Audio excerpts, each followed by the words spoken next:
Joining me now in Amsterdam is Axel Wietfeld, the Managing Director of Uniper Storage.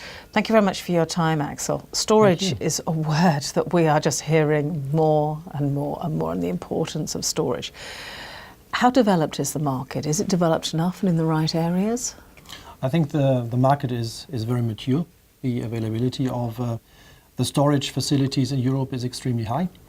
And we saw a totally different market situation this winter compared to last winter. Whereas this winter we ended the season with a pretty high storage level, about 40% in Europe. Last winter it was an extremely low level, because we really needed the storage for providing sufficient gas. For example, in last winter, in some of those cold days, storage provided for 60% of the daily gas consumption in some of the European countries, which is extremely high and which shows how much storage capacity is needed. And what sort of percentage do you think you could go up to from storage? You say 60%, it provided 60%. What could it do if it needed to? Yeah, it could do even more, depending the time of the season. In the beginning of the season, when the pressure levels of the storage facilities are still high, then of course we can withdraw a lot more than at the end of the season, where the storage and fill level is quite low, which sometimes we forget when we talk about security of supply, that it makes a difference when you need the gas. And normally we need it at the end of the winter time, and that is one of the risks we are facing, that then the pressure level is no longer sufficient to provide these high quantities.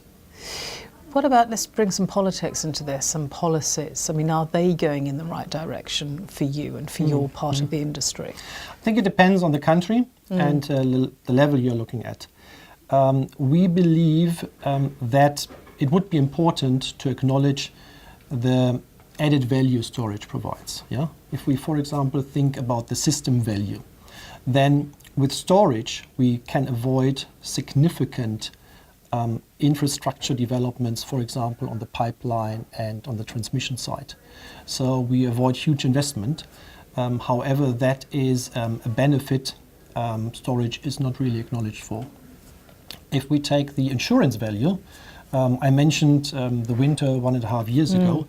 With storage we could avoid even higher price peaks. So our customers have an insurance about really high prices if they book storage capacity and if they have sufficient gas in the storage sites. Also, there is insurance about the traditional security of supply stuff. Yes. We are talking about potential supply disruptions. And these added value, these externalities, in some of the European countries, there is a regulatory framework for that. For example, we have obligatory bookings, or we have strategic storage. In other countries, for example in Germany, we don't have this framework. And I genuinely believe it would be fair to have storage on a level playing field and adapt the regulatory framework to adjust it slightly and make sure that there are for the storage system operators also sufficient benefits to operate those storage sites. And when you say sort of the obligations of that, do you mean where it goes and who is able to access that storage when they need to? Yes, but also an obligation if you have a certain gas demand. Yes. If you're customers as a trader, then you're obliged to have a certain percentage of this demand stored somewhere physically, so that it is available.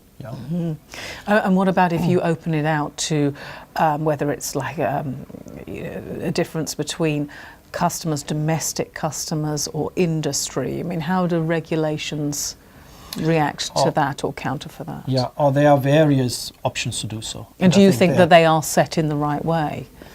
Again, that depends on the countries. I don't think there is one size fits all.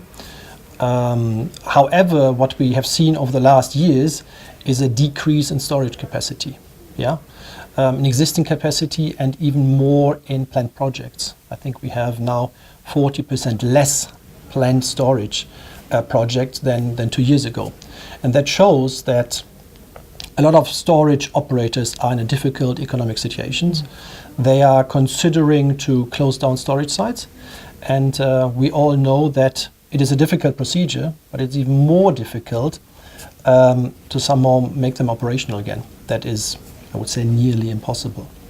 Having said that, that is a shame for our existing economy because, as we see again and again, we need gas storage. But there's also future value of gas storage. There we come into a decarbonized energy industry. I truly believe that in future we will see a lot more of green hydrogen and blue hydrogen because there's the fluctuating renewable supply from electricity and we have to store this electricity somehow. Now, as it is difficult to store electricity directly, we would have to convert and transform this electricity, and there are a lot of academic situations and consultants and professionals suggest that hydrogen is probably one of the best solutions to do so. So to store this hydrogen or to store synthetic methane, also gas storage sites are a superb option to do so. So what I'm saying is if we close them now, we won't have them available in the future when we really need them for the future energy industry. But I guess that means that you've got to convince either the industry or indeed investors or the banks or whoever to have the money for a technology that many people would say actually don't invest in hydrogen, let's keep investing in renewables, in solar and wind, and you're up against that. I think it's not either or. Yeah. Obviously, we will have more renewables in future. Yeah, that's what the industry is heading to, and that's absolutely fine. In addition, we need a solution for storing large amount of electricity. Batteries are not the solution for long-term storage and for large amounts, and therefore it is one of the answers to this high amount of electricity and renewables that we have hydrogen economy available. And do you think you'll be able to convince investors that actually hydrogen is something that they should be investing in storage for hydrogen? You think so? I think so. I think a lot of investors are already convinced. You're absolutely right that the projects green hydrogen are not yet economically viable. Yeah. So why is that? Because there's not sufficient incentive for investors and for project owners. Policy-wise, or just for the comeback from it? No, policy-wise. Right. Policy-wise. Yeah, for example, if you erect a power-to-gas facility, then you have to pay renewable levies, additional taxes and fees because you're treated as an end consumer.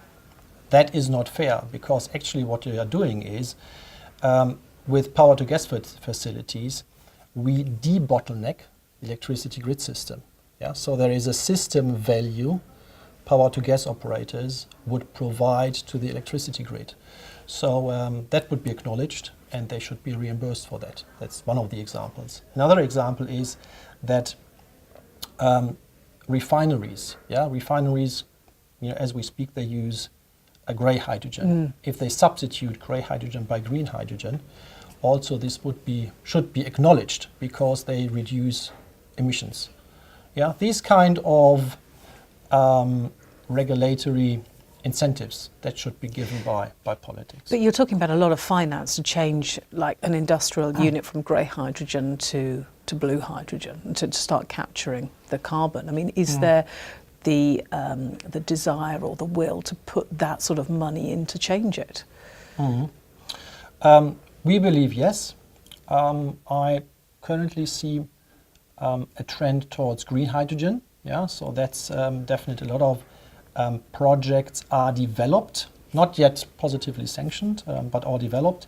Blue hydrogen, in terms of gas splitting, I think that is yet to come. Right. It will come, but currently the vast majority of those projects are in the green hydrogen area. For example, in Germany there is now a funding scheme, called Reallabore, and there are a lot of initiatives and ideas about green hydrogen projects. So there is the will. There are technical solutions for that. The industry is ready, and with some political support, I believe that in the very near future, we will have a growing green hydrogen economy. We will wait and see if you are right. Axel, thank you very much for talking to us. Thank you. Thank you.